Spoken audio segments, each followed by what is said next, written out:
천사의 아침 방문을 찾아오신 여러분을 환영합니다. 오늘도 아침 예배 말씀으로 믿음과 위로의 시간을 갖게 되길 바랍니다. 성도 여러분 안녕하십니까? 오늘 천사의 아침 방문 예배에 오신 여러분을 진심으로 환영합니다. 오늘도 참 맑고 상쾌한 날을 주신 하나님께 감사를 올려드립니다. 이제 기도하겠습니다. 하늘에 계신 하나님 아버지, 저희를 불러주시고 하늘을 바라보는 백성으로 살게 하여 주시니 감사합니다. 오늘 하루도 주님께서 저희 마음속에 심어주신 사명을 가지고 우리가 하늘을 향해 달려갑니다. 저희를 붙들어 주시고 성령으로 인도하여 주시옵소서. 오늘 하나님의 말씀을 살피는 가운데 그리스도의 겸손하심과 온유하심을 우리가 담게 하여 주시고 하늘 아버지의 거룩하심을 우리의 마음에 심어 주시옵소서. 오늘 예배드린 시간 하나님께서 함께 하여 주시고 말씀을 전하시는 목사님에게 성령을 더하여 주시고 우리의 귀를 열어 주시고 이 말씀이 우리의 마음에 들어와서 우리의 손과 입술을 통하여서 흘러나갈 수 있도록 인도하여 주시옵소서. 예수님의 이름으로 간절히 기도합니다. 아멘. 안녕하십니까 성도 여러분. 오늘도 우리가 하나의 주제를 가지고 생각해 보도록 하겠습니다. 우리가 인생을 살면서 가장 중요하게 생각할 것이 무엇일까요? 우리가 나름대로 이것을 중요하고 저것을 중요하게 생각하면서 살지라도 우리의 인생의 모든 것이 드러나는 날이 있습니다. 그것은 예수께서 재림하시는 날입니다. 오늘 본문 성경절 바울의 말씀을 읽겠습니다. 고린도전서 3장 13절입니다. 각각 공력이 나타날 터인데, 자, 공력은 행위를 뜻하는 것입니다. 각 사람의 행위가 나타날 때가 있다는 것이죠. 각 사람의 열매가 나타날 때가 있다는 것입니다. 각각 공력이 나타날 터인데 그 날이 공력을 밝히리니, 그 마지막 날에 예수께서 재림하시는 그 마지막 날에 각 사람의 공력이 행위가 나타날 것이라는 것입니다. 이는 불로 나타나고 그 불이 각 사람의 공력이 어떠한 것을 시험할 것임이니라. 바울은 불이 각 사람의 공력이 어떠한 것인지 시험할 것이라고 했습니다. 자, 이 말씀이 무슨 뜻일까요? 사람이 살면서 행한 행위들이 예수께서 재림하실 때 드러나게 되는데 불에 의해서 드러나게 될 것이라는 것입니다. 하나님께서 인정하지 않는 것들은 다 태워서 사라지게 될 것입니다. 하나님께서 인정하는 것만 남게 될 것입니다. 그때 남는 것은 영원히 존재하는 것입니다. 자, 불에 의해서 태워지지 않고 남게 될 그것이 무엇일까요? 그것이 우리의 인생의 목표가 되어야 한다는 것입니다. 오늘 본문을 읽겠습니다. 우리는 수행하고 있는 일과 관련된 문제들을 조심스럽게 헤아려 보아야 한다. 이 일이 영혼들에게 축복이 될 것인지, 하나님께서는 단순히 우리를 바쁘게 하기 위하여 일을 주신 것이 아니라 당신 이름의 영광을 위해서 주셨다. 성도 여러분, 우리에게 가장 중요한 공력이 무엇입니까? 하나님의 이름을 영광 돌리는 것이 우리 생에 가장 중요한 것이라는 것입니다. 우리의 시간이 어떻게 사용되고 있을까요? 우리가 무엇을 위해서 살고 있습니까? 우리 인생이 끝날 때 우리도 바울과 같은 간증을 하면 얼마나 좋을까요? 바울은 말씀을 전하다가 로마 황제에게 붙잡혀서 옥에 갇히게 되었습니다. 이제 바울은 곧 자신이 죽게 될 것을 알았습니다. 바울이 자신의 죽음을 앞에 두고 디모데에게 편지를 썼는데 그는 이렇게 말했습니다. 디모데후서 4장 6절부터 7절입니다. 관제와 같이 벌써 내가 부음이 되고 나의 떠날 기약이 가까웠도다. 자, 죽음의 시간이 가까웠다는 것이죠. 나의 떠날 기약이 가까웠도다. 내가 선한 싸움을 싸우고 나의 달려갈 길을 마치고 믿음을 지켰으니 이제후로는 나를 위하여 의의 면류관이 예비되었으므로. 성도 여러분, 저와 여러분도 우리의 삶 마지막 날에 내가 선한 싸움을 싸우고 나의 달려갈 길을 마치고 믿음을 지켰다고 말하면 얼마나 좋을까요? 이것이 공력을 올바로 쌓고 생애를 마친 사람의 간증입니다. 자, 계속해서 읽겠습니다. 많은 사람이 나무와 건초와 그루터기를 모으는 일에 바쁘게 종사하고 있다. 그러나 그 모든 것은 사라질 것이다. 자, 나무와 건초와 구루토기 열심히 모아봤자 다 태워서 없어지면 한 번에 끝나는 것들이죠. 우리의 삶에서 나무와 건초와 구루터기를 열심히 모으는 분들이 있는 것입니다. 다 한 번에 타서 없어질 것들을 쌓고 모으는데 인생의 모든 시간을 바친다는 것입니다. 성도 여러분, 우리는 영원히 남게 될 일에 시간과 노력과 정성을 쏟아야 한다는 것입니다. 자, 우리의 시간과 노력을 그렇다면 어디에 어떻게 사용해야 될까요? 계속 읽겠습니다. 각 사람에게는 하나님께서 정하신 의무가 있다. 주의를 기울여 기도하는 마음으로 하나님께 책임을 져야 할 우리는 개인적으로 어떤 임무를 부여받았는가라고 자문해 보아야 한다. 성도 여러분, 하나님께서 우리를 부르셔서 임무를 주셨습니다. 그리고 마지막 날에 그 임무를 올바로 최선을 다해서 수행했는지 하나님께서 물어보신다는 것입니다. 자, 하나님께서 우리에게 어떤 임무를 주셨을까요? 우리의 일이 전적으로 영적이든 현세적인 것인가 영적인 것의 혼합이든 우리는 성실하게 일을 수행해야 한다. 자, 영적인 것이든 이 세상에 속한 것이든 성실하게 일해야 된다는 것입니다. 신앙을 한다고 하면서 세상 일에 성실하지 않으면 안 되겠죠. 우리가 해야 될 의무를 하나님께서 대신해 주지 않으십니다. 성경은 게으른 자여 개미에게 배우라고 말하고 있습니다. 하나님께서 공중에 나는 새도 보살펴 주시지만은 그 약속이 있지만 새가 아침에 일찍 일어나서 먹을 것을 찾으러 나가지 않으면 하나님께서 주시는 것을 받지 못하고 굶어 죽어가게 되는 것입니다. 그러나 그렇다고 할지라도 세상 일에 깊이 빠져서 영적인 일을 등한히 하면 큰 문제가 생기는 것입니다. 여기에 오늘날 현대 그리스도인들의 고민이 있는 것입니다. 세속적인 일과 거룩한 일이 병행되어야 하지만 영적인 일이 세속적인 문제에 가려져서는 안 된다. 그리스도는 육체적, 정신적, 도덕적 힘이 연합된 전인적인 봉사를 요구하신다. 하나님을 위한 봉사에는 이런 것들이 구비되어야 한다. 영적인 것 따로 세상 일 따로가 아닙니다.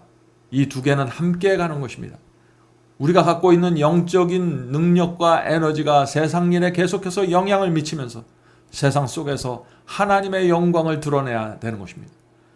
다니엘과 세 친구가 바벨론의 궁전 속에서 하나님의 영광을 드러냈던 것처럼 우리도 그렇게 살아야 한다는 것입니다. 말씀을 읽고 듣는 일이 이 세상 일에 묻혀버리면 영적으로 연약해지게 됩니다. 세상 일을 한다고 하면서 영적인 일에 등한히 하면은요, 영적으로 죽어가게 되는 것입니다. 자, 우리가 죽어가고 있다, 영적으로 죽어가고 있다는 사실을 어떻게 우리가 진단할 수 있을까요? 우리는 스스로 깨달을 수 있습니다. 내 영적인 힘이 지금 어느 상태에 있는지. 왜냐하면 유혹에 저항하는 힘이 약해지게 됩니다. 우리가 영적으로 죽어갈 때 이런 증세들이 나타난다는 것입니다. 육체에서 올라오는 이기심과 그 악한 욕망을 십자가에 못 박지 못하게 되는 것입니다. 어떻게 될 때요? 우리가 영적으로 등한히 하고 있을 때 말이죠. 우리에게 이런 증세가 나타나는 것을 보면은 빨리 말씀으로 가서 마음을 씻고 기도해야 하는 것입니다. 다시 하늘로부터 에너지를 받아야 되는 것입니다. 성령의 은혜가 다시 마음을 지배하게 해달라고 기도해야 되는 것이죠. 계속 읽겠습니다. 우리가 기억해야 할 바는 하나님이 만물의 소유주라신 점과 주님의 군대에 징집된 우리는 전에 없었던 거룩함을 입고자 애써야 한다는 점이다. 모든 행동이 거룩해야 한다. 왜냐하면 그 행동이 하나님께서 부여하신 시간이라는 달란트를 사용하기 때문이다. 자신의 전 존재를 하나님께 굴복하고 있기 때문에 그러한 사람의 모든 행동에는 여호와께 성결이라는 말이 새겨진다. 성도 여러분, 우리가 하나님께 거룩하라는 그 부르심을 받고 있기 때문에 우리가 사용하는 시간은 소중하다는 것입니다. 함부로 사용하면 안 된다는 것이죠. 자, 그런데 이 거룩함이 무엇일까요? 우리가 여러 차례 거룩함에 대해서 살펴보았죠? 오늘 또 다시 거룩함에 대한 문제가 나옵니다. 거룩함이 무엇입니까? 내 마음이 하나님께 굴복되어 있는 상태를 뜻합니다. 성령께서 내 마음에 호소하실 때 굴복하는 것이 거룩함입니다. 유혹이 올 때 물리치는 것이 거룩함입니다. 성령께서 내 마음을 지배해서 육체가 십자가에 못 박히는 것이 거룩함입니다. 악한 욕망이 올라올 때 그것을 거절하고 물리치는 것이 거룩함입니다. 자, 그렇다면은 바울이 로마서에 기록한 이런 말씀은 어떻게 우리가 받아들여야 할까요? 로마서 8장 7절 8절입니다. 로마서 8장 7절 8절. 육신의 생각은 하나님과 원수가 되나니 이는 하나님의 법에 굴복치 아니할 뿐 아니라 할 수도 없습니다. 육신에 있는 자들은 하나님을 기쁘게 할 수 없느니라. 오늘 많은 분들이 이 말씀을 보면서 우리는 하나님을 기쁘게 하는 삶을 살 수 없습니다. 우리 존재 자체가 하나님과 원수입니다. 우리는 죄를 물먹듯이 범하면서 살 수밖에 없는 그런 존재입니다. 우리는 은혜로 덮어져서 구원받을 수밖에 없습니다. 이렇게 생각하는 것입니다. 정말 바울이 그런 말씀을 하는 것일까요?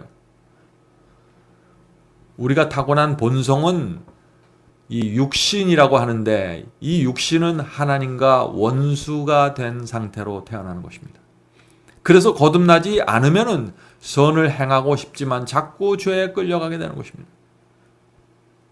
그래서 우리는 새 마음을 받아야 하는 것입니다. 그래서 예수께서 거듭나지 않으면 하나님의 나라를 볼 수 없다고 말씀하신 것입니다. 자, 새 마음이 무엇입니까? 새 마음은 아버지께 돌아가는 탕자의 마음입니다. 돼지 우리를 떠나서 아버지를 그리워하면서 아버지의 그 사랑과 용서와 자비를 그리워하면서 돌아가는 그 마음입니다. 새 마음이란 주님을 영접하고 과거에 범한 모든 죄를 버리고 회개하는 삭개오의 마음입니다. 새 마음이란 성령의 감동으로 지배되고 있는 마음입니다. 포도나무에 가지가 연결되어 있듯이 그리스도와 연결된 마음이 새 마음입니다.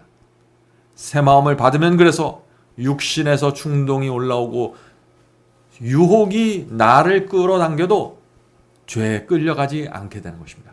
새 마음은 그런 것들을 싫어하기 때문에 그렇습니다. 하나님이 좋아하는 것을 좋아하는 마음이 새 마음입니다.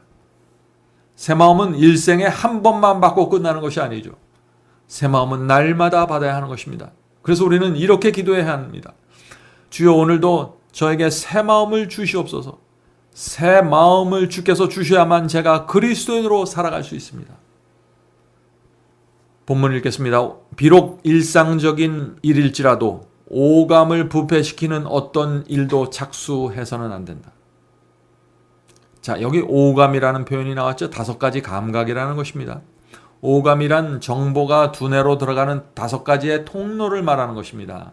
눈을 통해서 정보가 두뇌에 들어가죠. 귀를 통해서 정보가 이 두뇌 속으로 들어가는 것입니다. 피부를 통해서도 어떤 느낌과 정보가 두뇌 속에 들어가는 것입니다. 그러므로 이 우리의 몸에 있는 이 5가지 감각을 잘 관리해야 된다는 것입니다. 왜요? 이 오감을 통해서 두뇌에 정보가 들어가기 때문에 아무거나 보고 듣고 그렇게 살면은 두뇌 속에 더러운 것들이 잔뜩 쌓이게 되는 것입니다. 조심해야 된다는 것이죠. 우리는 주님의 훈련소에 있다. 그분께서는 우리가 당신을 위해 봉사할 수 있도록 당신께서 친히 정하신 방법이 있다. 자, 여기 주님의 훈련소가 있다고 했습니다. 훈련소는 어떤 것일까요? 우리 청년들이 육군 훈련소에 들어가면은 세상과 연결된 것들을 규제하고 삼가한 상태에서 훈련받게 됩니다. 새에게 노래를 가르치려면 새 장을 천으로 덮어놓고 조용히 해놓고 노래를 따라 부르도록 연습시키는 것입니다. 영적인 일도 마찬가지입니다. 아무거나 보고 아무거나 읽으면서 부정적이고 더러운 것들을 아무런 경계하고 조절하는 마음 없이 다 받아들이면서 영적으로 훈련받을 수 없다는 것입니다. 그리스도인은 드라마나 영화를 열심히 보다가 갑자기 기도하기에 어려움을 느끼는 사람입니다. 세상 일에 몰두해 있다가 또는 다른 사람의 험담을 하고 가십을 하다가 갑자기 돌아서서 주의 말씀을 읽는데 어려움을 느끼게 되는 것입니다. 그것이 우리 인간의 두뇌이고 영성입니다. 우리는 그렇게 창조된 사람입니다. 그래서 우리 주변에 오감을 통해서 들어오는 것들을 조심하고 절제하지 않으면 영성을 유지할 수 없다 하는 것입니다. 자, 계속해서 읽어보죠. 많은 사람이 어려움을 당하는 이유는 하나님의 왕국을 진전시키는 일에 직접 나서지 않기 때문이다. 그러나 가장 비천한 일도 무시돼서는 안 된다. 자, 어려운 일을 당하는 일, 영적으로 어려운 일을 당하는 이유가 뭐예요? 하나님의 왕국을 진전시키는데 적극적이지 않다는 것입니다. 다 뒤에 물러서서 관중석에 앉아 있는 것입니다. 하나님의 왕국은 다른 누가 전진시켜주고 나는 구경만 하겠습니다 하는 이런 태도로 있으면 영적으로 무너지게 되는 것입니다. 만일 그것이 가장 덩직한 일이라면 축복이 되며 우리를 더 고상한 분야로 인도할 것이다. 우리 앞에 1년이나 5년 또는 10년이 남아 있을지라도 우리는 오늘 의무에 충실해야 한다. 이 날이 우리의 최후의 날인 것처럼 매일의 의무를 충실하게 이행해야 한다. 어떤 분들은 예수께서 5년 안에 재림하실 것이라고 생각합니다. 어떤 사람은 10년 안에 세상이 끝날 것이라고 생각하죠. 그래서 그런 사람들은 날마다 해야 될 의무를 잘 하지 않으면서 살게 됩니다. 왜냐하면 세상이 곧 끝날 것이니까, 5년 안에 10년 안에 끝날 것이니까 그 5년 10년만 생각하면서 그렇게 계획하고 살아가는 것입니다. 그런 생각은 잘못된 생각이죠. 그리스도의 재림의 시기를 정해놓고 그것에 맞춰서 살다가 자신이 정한 시기에 예수께서 재림하지 않으면 어떻게 됩니까? 그 사람은 큰 시험에 들어가게 되는 것입니다. 그런 신앙은 그래서 성서적 신앙이 아닙니다. 성도 여러분, 신부가 신랑을 기다리는 마음, 그것이 그리스도의 재림을 기다리는 마음입니다. 주님을 사랑하기 때문에, 보고 싶기 때문에 기다려야 합니다. 5년 남았다고 긴장하고 20년 남았다고 긴장을 풀어지면 그것은 신앙이 아닙니다. 그것은 신부의 마음이 아니죠. 주님을 사랑하기 때문에, 보고 싶기 때문에 우리는 10년 남았든지 1년 남았든지 똑같은 마음으로 기다려야 하는 것입니다. 자, 그런데 아무 일도 하지 않고 기다리는 것이 아니라 남은 기간에 상관없이 항상 우리는 먼저 그 나라와 그의 의를 구하면서 기다려야 한다는 것입니다. 성도 여러분, 우리는 재림의 날과 시는 정하지 말아야 합니다. 그날은 아무도 모른다고 했습니다. 그러나 예수께서 또 다른 말씀을 주셨죠. 무화과 나무의 잎이 무성해지는 것을 보면 어떻다고 했어요? 계절을 알 수 있듯이 우리는 시기를 분별할 수 있다고 했습니다. 지금 이 시대는 예수께서 재림하실 수 있는 큰 가능성이 있는 시대입니다. 깨어서 그리스도의 재림을 기다려야 할 때가 있었다면 바로 지금인 것입니다. 슬기로운 처녀처럼 성령의 기름을 받으면서 살아야 할 때가 되었습니다. 주께서 오시는 날에 각 사람의 공력이 드러나게 될 것입니다. 우리의 삶에서 맺혀졌던 모든 열매들이 드러나게 되고 우리가 무엇을 위해 살았는지, 왜 살았는지, 어떻게 살았는지가 드러나게 될 것입니다. 그날 우리가 하나님의 영광과 이름을 위해서 살았다는 사실이 드러나게 되길 제가 간절히 바랍니다. 오늘도 성령께서 우리 모두를 슬기로운 처녀의 길로 인도해 주시길 간절히 바랍니다. 이제 기도하겠습니다. 하늘에 계신 아버지, 저희가 이 세상을 살아야 되는 이유와 목적과 그 방법에 대해서 가르쳐 주시옵소서. 저희가 주께서 오시는 날 온 세상이 불로 태워질 때, 그때 태워지지 않고 남아있을 것에 집중해서 우리가 살아갈 수 있도록 도와주시옵소서. 하늘에 계신 아버지, 우리가 이 세상에 살면서 세상 일을 해야 하지만 이 세상에 속하지 않고 하늘에 속한 자로 살 수 있도록 도와주시옵소서. 하늘에 계신 아버지, 오늘 이 자리에 함께 모여 예배드리고 기도하는 자들에게 함께하여 주시고, 오늘도 하늘로부터 새 마음을 받고 거룩함이란 그 태워지지 않는 그 신앙을 중심으로 그것을 바라보면서 살 수 있도록 도와주시옵소서. 신부의 마음으로 신랑을 기다리면서 살 수 있도록 도와주시옵소서. 저희가 이 세상을 살 때 주님을 사랑하며 내 이웃과 내 주변의 영혼들을 불쌍히 여기고 그들을 돕고자 하는 것이 목표가 될 수 있도록 도와주시옵소서. 이 모든 말씀 예수님의 이름으로 간절히 기도드립니다. 아멘.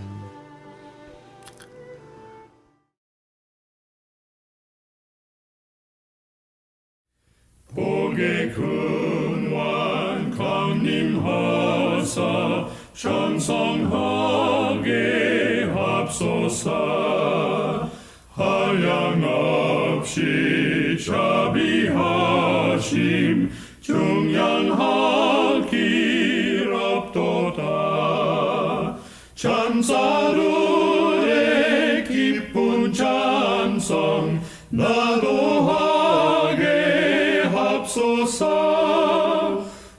약속하신 이내 하무 항상 찬송하리다.